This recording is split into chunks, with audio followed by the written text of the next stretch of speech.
कहवा पे भइल रहली पहिली शूटिंगिया कवन हीरोना। कहवा पे भइल रहली पहिली शूटिंगिया कवन हीरोना। बनवलस पहिली फिल्मिया कवन हीरोना। बनवलस पहिली फिल्मिया कवन हीरोना।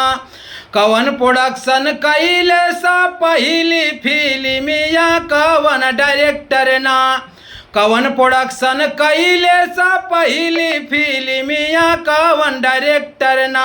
बनौलस पहिली फिल्मिया कवन डायरेक्टर ना। कैमरामैन के रहल कवन हीरोइनिया कवन हीरोना। कैमरामैन के रहल कवन हीरोइनिया कवन हीरोना। बनौलस पहिली शूटिंगिया कवन हीरोना। बनौलस पहिली फिल्मिया कवन हीरोना। कवन एको मिनट कैलस पहिली लाइटिंगिया कवन ग्राफर ना। कवन एको मिनट कैलस पहिली लाइटिंगिया कवन ग्राफर ना।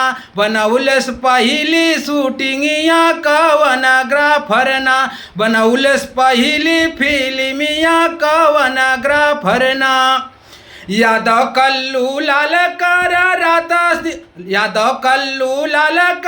रात दिन शूटिंगिया कवन हीरोना।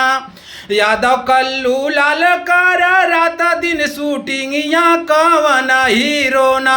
बनौलस पहिली शूटिंगिया कवन हीरोना। बनौलस पहिली फिल्मिया कवन हीरोना।